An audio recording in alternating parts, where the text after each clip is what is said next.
નમસ્કાર મિત્રો, હું કનૈયાલાલ મીરાણી આપની પોતાની મનગમતી યુટ્યુબ ચેનલ શિક્ષણ સફરમાં આપનું સ્વાગત કરું છું।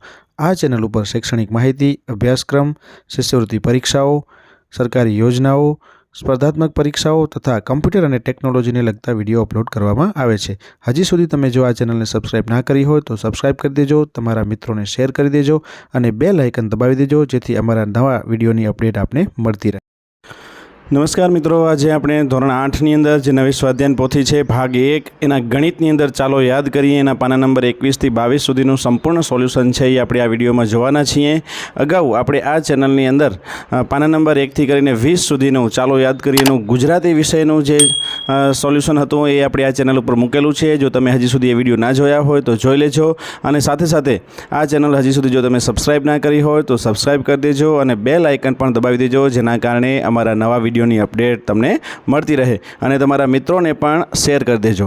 तो चलो हवे आपणे शरूआत करीए छीए। आपणे जे वात करवाना छीए तमारा स्वाध्याय पोथीना पाना नंबर 21 नी अंदर तो अहींया कने तमने आपेलुं छे प्रश्न 1 योग्य गुणधर्मनो उपयोग करी अने गणतरी करो। तो तमने जे महावरो आपेलो छे एनी महावरानी आपणे वात करवाना छीए। अहींया कने तमारे डायरेक्ट गुणाकार जे छे ए तमने आवडे छे पण अहींया योग्य गुणधर्मनो उपयोग करी अने तमारे गुणाकार करवानो छे। पहेलो तमने आपेलो छे 8 × 53 × -125। तो अहींया कने तमे जोई शको छो योग्य गुणधर्मनो उपयोग करवानो छे। तो अहींया कने क्रमना नियमनो सौथी पहेला उपयोग करीशुं। तो 8 × 53 અને -125નું સ્થાન આપણે અદલા બદલી કરી દઈશું એટલે 8 × -125 થશે અને ગુણ્યા 53 છે એ બહાર આવી જશે કારણ કે -125 અને 8નો ગુણાકાર કરવો આપણને સરળ પડે છે એટલા માટે આપણે અહીંયા કને ક્રમના નિયમનો ઉપયોગ કરીશું। તો એ બંનેનો ગુણાકાર થઈ જશે -1000 અને એના ગુણ્યા 53 જે હતા એ જ। તો અહીંયા કને જવાબ આપશે આપણો -53000। આ રીતના આપણને સરળતાથી ગુણાકાર આપણે કરી શકીએ। તો એ જ રીતના અહીંયા કને બીજો પ્રશ્ન પણ તમને આપેલો છે 7 × 50 + 2। તો અહીંયા કને તમે જોઈ શકો છો કે અહીંયા કને ગુણાકાર અને સરવાળા બંનેની નિશાની છે। તો આપણે વિભાજનના ગુણધર્મનો ઉપયોગ કરીશું તો આપણે સરળતાથી આને ગણી શકું જેમ કે 7 × 50 + 7 × 2 એ રીતના બે વિભાગ પાડી દેશું એટલે કે વિભાજન કરીશું તો વિભાજનના ગુણધર્મનો ઉપયોગ કરશે। ચલો અહીંયા કને 7 × 50 એટલે 350 અને 7 × 2 એટલે 14। તો બંનેનો સરવાળો કરીએ એટલે 364 જવાબ મળશે। તો આ રીતના આપણે ગુણાકાર સરળતાથી કરી શકીએ છીએ। જરૂર પડે ત્યાં વિડીયોને સ્ટોપ કરી અને તમારી સ્વાધ્યાય પોથીમાં આ જે છે જવાબો જે છે ઉતારી લેજો જેના કારણે તમને વાંચવામાં બીજી વખત સરળતા પડે। ચલો આગળ આપણે નેક્સ્ટ ત્રીજા દાખલા તરફ જઈએ। તો ત્રીજા દાખલાની અંદર 25 × -30 એક કૌંસની અંદર વત્તા બીજા કૌંસની અંદર 15 × -30 તમને આપેલા છે। રકમ તમે જોઈ શકો છો રકમની અંદર તમને -30 બંને જગ્યાએ કોમન દેખાય છે એટલે કે એક સરખા દેખાય છે અને અહીંયા કને ગુણાકાર અને વચમાં સરવાળો બંને જગ્યાએ ગુણાકારની નિશાની છે। તો -30ને આપણે સામાન્ય કાઢી લેશું બંનેમાંથી તો ગુણા અહીંયા પહેલા કૌંસની અંદર શું વધશે તો 25 વધશે અને બીજા કૌંસની અંદર શું વધશે તો વત્તા આકારની નિશાની છે એટલે +15 બચશે। તો આ રીતના આપણે અહીંયા કને સરળતાથી આપણે એનું સામાન્ય કાઢી અને અહીંયા કને કરી શકીએ છીએ જે પણ વિભાજનના ગુણધર્મનો ઉપયોગ દ્વારા જ આપણે અહીંયા કને કરી શકીએ। તો જોઈ શકો છો 25 + 15 એટલે 40 અને 30 -30 × 40 તો આપણને સરળતાથી જવાબ મળી જશે -1200। તો આ રીતના તમે સરળતાથી આ દાખલાઓ જે છે એ ગણી શકો છો। અહીંયા કને ખાસ તમારે એ સમજવાનું છે કે કયા ગુણધર્મનો કઈ જગ્યાએ ઉપયોગ થશે તો એના માટે થઈને ગુણધર્મનો મહાવરો તમને હોવો જોઈએ। ચલો એના પછી આપણે અહીંયા કને નેક્સ્ટ દાખલા તરફ જઈએ।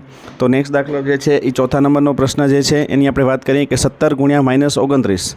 તો આ પ્રશ્નની અંદર તમારે હવે ખાસ એ જોવાનું છે કે 17 અને -29નો ગુણાકાર આમ પણ આપણને થોડો અઘરો પડે પણ જો આપણે અહીંયા કને ગુણધર્મનો યોગ્ય રીતે ઉપયોગ કરીએ તો આપણે સરળતાથી ગણી શકીએ એમ કે જેમ કે અહીંયા કને તમે જોઈ શકો છો -29 તો એને આપણે ફેરવી દીધા। કેવી રીતના ફેરવી દીધા તો -30 + 1 એટલે કે 17 × -30 + 1 તો જવાબ આપણને -29 જ મળશે પણ 30 સાથે ગુણાકાર કરવો આપણને સરળ પડે એટલા માટે આપણે અહીંયા કને આ ગુણધર્મનો ઉપયોગ કરીએ છીએ।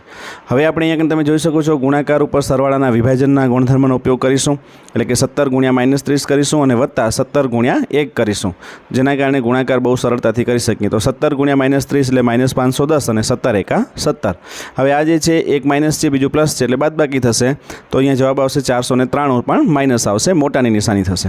ચલો પાંચમા પ્રશ્નની વાત કરીએ તો 5 × -25 × 4 × -10।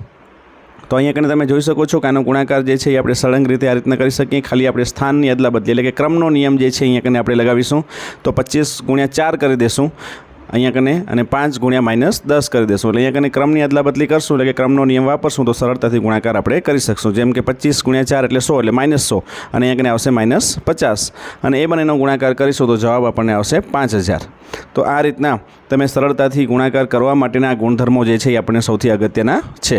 ચલો એના પછી આવે છે ભાગાકાર કરો. તો ભાગાકારની અંદર -30 ભાગ્યા 10, તો અહીંયા કને તમે જોઈ શકો છો -30 અને છેદમાં આપણે 10 લખીએ અને છેદ ઉડાડવાની રીતે કરીએ તો જોઈ શકો છો 10 તેરી 30. તો અહીંયા કને આપણને જવાબ જે મળશે એ શું મળશે? -3 જવાબ મળશે. તમે અહીંયા કને જોઈ શકો છો આપણે આ રીતના છેદની અંદર લખીએ અને છેદની અંદર છેદ ઉડાડશો એટલે સરળતાથી તમને જવાબ મળી જશે. ચલો બીજા પ્રશ્નની આપણે વાત. તો આપણે અહીંયા કને વાત કરીએ છીએ 50 ભાગ્યા -5ની. તો 50 છે એ આપણે અંશ ઉપર લખી દઈશું અને -6 છે એ છેદમાં લખશું. આપણે અહીંયા કને છેદ ઉડાડીશું તો અહીંયા કને જોઈ શકો છો 10 ગુણ્યા 5 એટલે અહીંયા કને 5 છે એ ઉડી જશે, ઉપર 10 અને નીચે માઇનસની નિશાની વધશે એટલે કે -10 છે અહીંયા કને આપણને જવાબ મળશે. ચલો એના પછી વાત કરીએ ત્રીજાની. તો -36 ભાગ્યા -9. તો અહીંયા કને તમે જોઈ શકો છો -36 અને -9 અંશ અને છેદના સ્વરૂપમાં લખી દઈશું તો 9 ચોક 36 થાય. તો અહીંયા કને સૌથી પહેલાં માઇનસ નીકળી જશે, પ્લસમાં 9 ઉડી જશે એટલે વધશે 4. તો અહીંયા જવાબ 4 આવશે. હવે 0 ભાગ્યા -12. તો અહીંયા કને 0 ભાગ્યા -12 કરીએ. આપણને ખબર છે કે 0 સાથે કોઈ પણ સંખ્યાનો ભાગાકાર કરવાથી પરિણામ હંમેશા 0 મળશે. ચલો એના પછી પાંચમા પ્રશ્નની વાત કરીએ. તો -36 ભાગ્યા 12 ભાગ્યા 3. તો અહીંયા કને સૌથી પહેલાં આપણે -36 અને 12નો ભાગાકાર કરવાનો છે. પછી જે જવાબ આવશે એની સાથે આપણે 3નો ભાગાકાર કરીશું. તો -36 ભાગ્યા 12 એને આપણે અંશ અને છેદમાં લખી દઈએ અને બાજુમાં જે છે એ ભાગ્યા 3 એમને રાખીએ. તો અહીંયા કને જવાબ આવશે -3 ભાગ્યા 3. 3 ઉડી જશે તો જવાબ આવશે -1. ચલો અહીંયા કને છઠ્ઠો પ્રશ્ન છે -15 ભાગ્યા 0. તો અહીંયા કને કોઈપણ સંખ્યાને 0 વડે આપણે ભાગી શકતા નથી, એટલા માટે એ વ્યાખ્યાયિત નથી. ચલો એના પછી આપણે વાત કરીએ પ્રશ્ન 3ની, ખાલી જગ્યા પૂરો. તો ખાલી જગ્યાની અંદર તમને 472 ભાગ્યા ખાલી જગ્યા બરાબર 472. તો જવાબ આવશે 1. અને 472ને આપણે 1 વડે ભાગીએ તો જવાબ એનો જ સેમ ટુ સેમ રહે. ચલો એના પછી આપણે પ્રશ્ન 2ની બીજી ખાલી જગ્યાની વાત કરીએ. તો -75 ભાગ્યા ખાલી જગ્યા બરાબર -1. તો અહીંયા કને 1 જવાબ લેવા માટે આપણે શું કરવું પડશે? 75 વડે ભાગવો પડશે, પણ -1 લેવો છે એટલે આપણે +75 વડે ભાગીશું. તો -18 ભાગ્યા ખાલી જગ્યા બરાબર 1. તો જે સંખ્યા છે એની જ સંખ્યા વડે ભાગાકાર કરીશું એટલે કે -18 વડે. તો જવાબ આવશે -18. ચોથો પ્રશ્ન છે ખાલી જગ્યા ભાગ્યા 1 બરાબર -65. એટલે કે જવાબ આવશે એનો એ જ -65. ચલો એના પછી પાંચમા નંબર ઉપર તમે જોઈ શકો છો ખાલી જગ્યા ભાગ્યા 4 બરાબર -3. તો એની અંદર પણ તમને શું આપેલું છે કે અહીંયા કને 4 વડે કઈ સંખ્યાને ભાગીએ તો 3 વધે? તો 12ને, પણ માઇનસ લેવાના છે એટલા માટે મૂકીશું આપણે -12. તો આ રીતના અહીંયા કને આપણું આ સંપૂર્ણ સોલ્યુશન છે એ પૂર્ણ થાય છે. તમે જો હજી સુધી આ ચેનલને સબસ્ક્રાઈબ ના કરી હોય તો સબસ્ક્રાઈબ કરી દેજો. સાથે સાથે અમારું બેલ આઇકન દબાવી દેજો, જેના કારણે અમારા નવા વિડીયોની અપડેટ તમને મળતી રહે. તમારા મિત્રોને શેર કરી દેજો અને વિડીયોને લાઇક કરવાનું ભૂલતા નહીં. ફરીથી પાછા નવા વિડીયો સાથે મળીશું. ત્યાં સુધી તમે બધા મસ્ત રહો અને તંદુરસ્ત રહો.